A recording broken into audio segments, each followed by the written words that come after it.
Sebentar. Pantunnya lupa. Udah dibikinin pantun. Saya baca pantun dulu ya. Menjaga, membuat wilayah ini teduh tidak sebentar. Dimulai tahun 65 lewat pertemuan Menteri Pendidikan Asia Tenggara. Belum ada ASEAN. Assalamualaikum warahmatullahi wabarakatuh.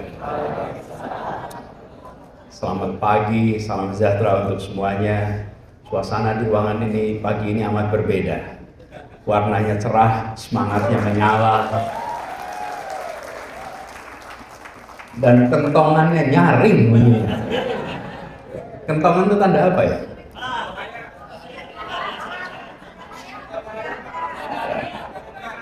Panggilan untuk bergerak bersama.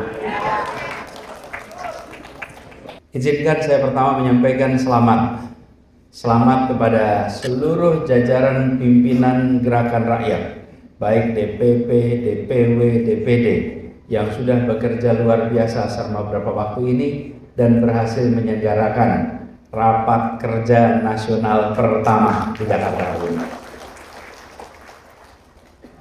Alhamdulillah, kita bersyukur bisa hadir bersama di sini, dan ketika melihat rancangan acara pada pagi hari ini unik. Ini rapat kerja tapi penuh dengan gagasan.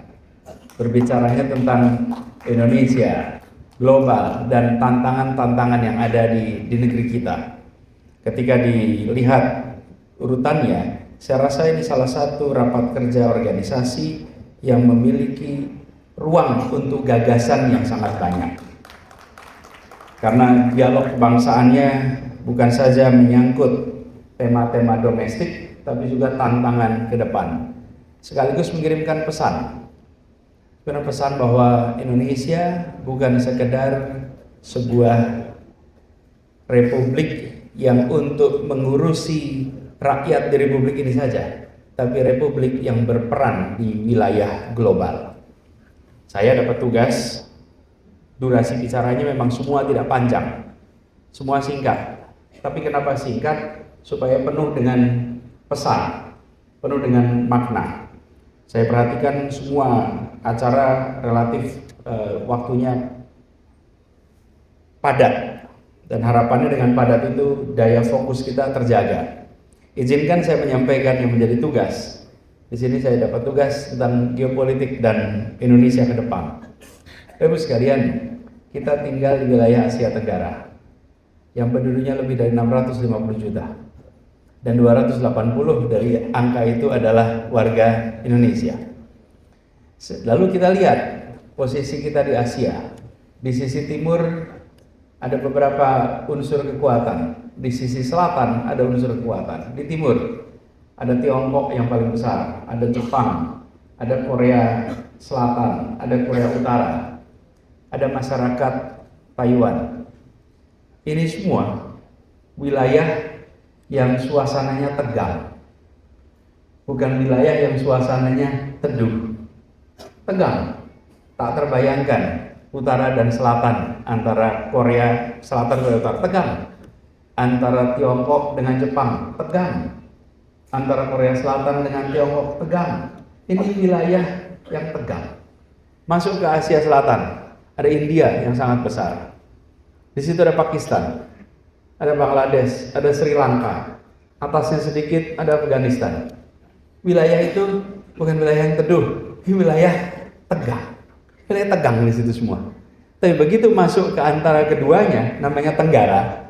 Di situ ada Indonesia, ada Malaysia, ada Singapura, ada Thailand, dan 5 negara lainnya. Wilayah ini tidak tegang, wilayah ini teduh, dan Indonesia harus bisa menjaga keteduhan di wilayah itu. Jadi kita kalau melihat inilah wilayah yang harus bisa menjadi kekuatan masa depan di Asia, kekuatan masa depan di dunia. Kenapa? Karena kita memiliki bekal dan menjaga, membuat wilayah ini teduh tidak sebentar. Dimulai tahun 65 lewat pertemuan Menteri Pendidikan Asia Tenggara. Belum ada ASEAN. Belum ada ASEAN. Yang ketemu pertama siapa? Menteri-menteri pendidikan. Dan menteri pendidikan itu berkumpul lalu bilang kita tidak mungkin wilayah ini tenang teduh kalau pendidikan kita tidak berinteraksi sama-sama. Mulainya dari pendidikan, dan dari pendidikan itulah lalu pertemuan pertama kali tahun 65. Setelah itu baru gagasan membentuk ASEAN terbentuk, dan akhirnya terjadilah sebuah wilayah baru yang kita kenal kolaborasinya sebagai namanya ASEAN. Dan hari ini, Bapak sekalian, kalau ditanya ibu kota ASEAN di kota mana ya?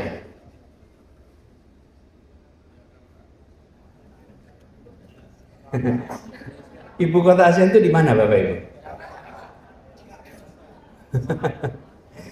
Kita harus bisa menjawab dengan jelas dan tegas. Jakarta adalah ibu kota ASEAN. Karena itu waktu dulu saya bertugas di Jakarta, ada stasiun kereta api MRT yang lewat di depan kantor kejaksaan. Saya minta stasiun itu diberi nama stasiun ASEAN, supaya pas setiap hari mengingatkan penggunanya bahwa Jakarta itu bukan hanya ibu kota Indonesia, tapi Jakarta juga ibu kota ASEAN. Dan di Jakarta ini, Bapak Ibu lihat, semua kedutaan internasional di sini punya dua duta besar, satu duta besar untuk Indonesia, satu duta besar untuk ASEAN.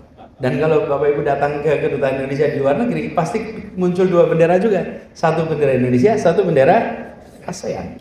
Nah, saya ingin menyampaikan pada semua bahwa Indonesia punya ruang yang sangat besar untuk berperan di wilayah Asia Tenggara, Asia, apalagi dunia.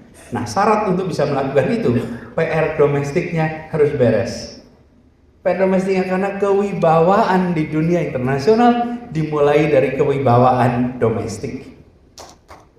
Tidak bisa kita memainkan peran internasional kalau domestik kita tidak bisa jadi contoh. Ketika kita mengatakan kepada dunia bahwa kita harus mementingkan persoalan lingkungan hidup, orang tanya, you udah beresin belum soal lingkungan hidup? Ketika kita mengatakan pada dunia, kita harus menjadi negara yang menghormati hak asasi manusia, you udah beres belum soal hak asasi manusia? Ketika kita mengatakan pada dunia bahwa kita harus menjunjung tinggi prinsip demokrasi, ada demokrasi tidak di tempat Anda? Karena itulah mengapa kita harus bereskan persoalan-persoalan domestik juga. Selain tugas republik yang ada dalam Undang-Undang Dasar untuk rakyatnya, tapi tugas republik yang ada dalam Undang-Undang Dasar untuk dunia. Karena kita hadir bukan sekedar untuk penduduk di Nusantara, tapi kita hadir sebagai warga dunia. Itu sebabnya kita harus selalu muncul dalam pertemuan-pertemuan global. Bapak sekalian, bertahun-tahun Indonesia absen di pertemuan PBB. Kepala negara nggak muncul, selalu Menteri Luar Negeri.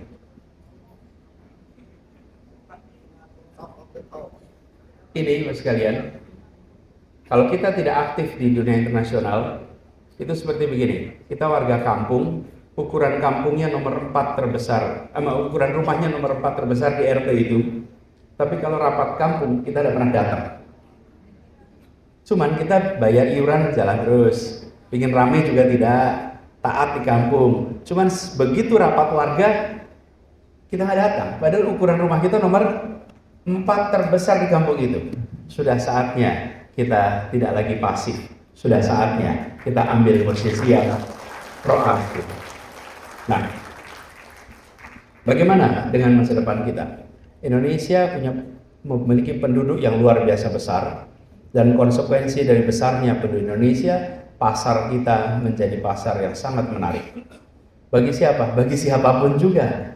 Jangan sampai yang tertarik pada Indonesia justru dunia internasional, domestik sendiri tidak tertarik. Justru kita harus bisa menyiapkan ke depan pelaku-pelaku ekonomi yang bisa menjadi tuan rumah di negeri sendiri, sekaligus nantinya bisa menjadi tamu memesona di negeri orang. Karena itu peran Indonesia ke depan bagi yang sudah besar, bagi yang raksasa, didorong untuk berkiprah di dunia internasional. Mereka harus bisa menjadi brand of Indonesia. Mereka harus bisa menjadi wakil Indonesia berkompetisi tingkat global. Jangan yang raksasa itu berkumpul dan berkompetisi di dalam negeri terus. Berlawan, bertandingnya di kandang sendiri terus. maka yang raksasa harus bisa bertanding dan harus bisa menang di kancah perekonomian global. Mewakili Indonesia menjadi pelaku-pelaku ekonomi global. Bila hari ini kita menyaksikan korporasi-korporasi internasional hadir di negeri ini, sudah saatnya korporasi berasal dari Indonesia berperan di negara-negara lain di seluruh wilayah dunia. Jadi yang besar didorong ke sana. Bagaimana dengan yang domestik? Yang kecil dibesarkan, yang menengah dibesarkan. Di mana? Di dalam market domestik.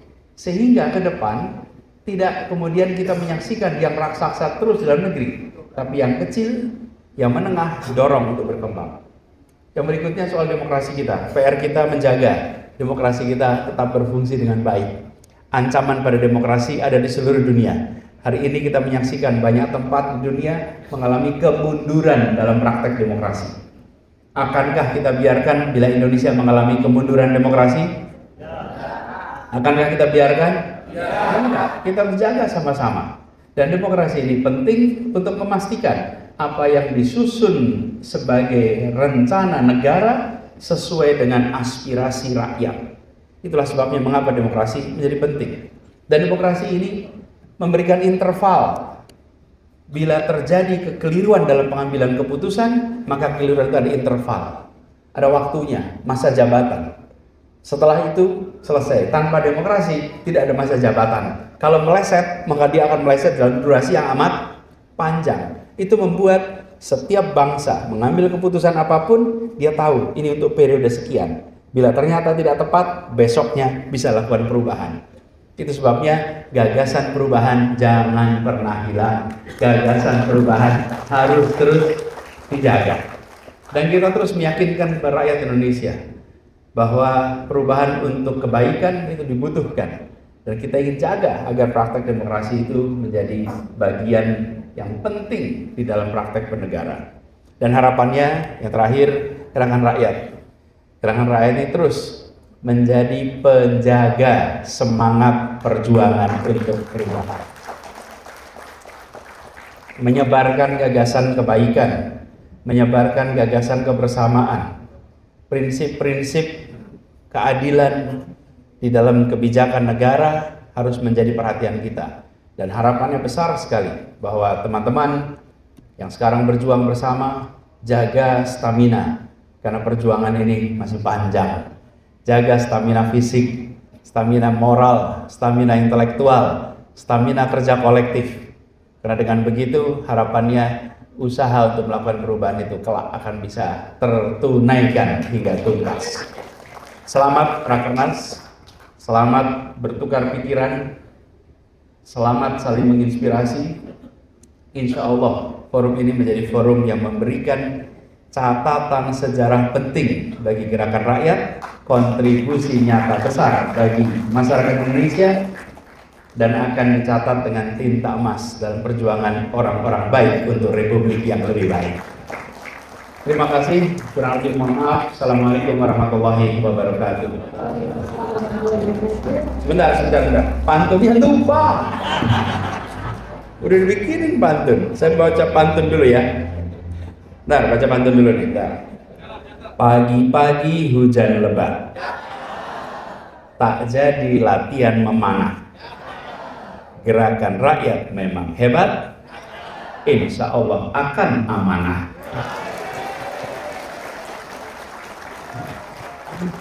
Tepuk tangan sekali lagi sama yang bantu bikinin. Nah, ada juga bikinan satu lagi nih. Burung merpati terbang ke barat, singgah sebentar di dahan akasia. Rapimnas Gerakan Rakyat bersatu erat, berjuang bersama untuk rakyat Indonesia. Sekali lagi terima kasih. Assalamualaikum warahmatullahi wabarakatuh.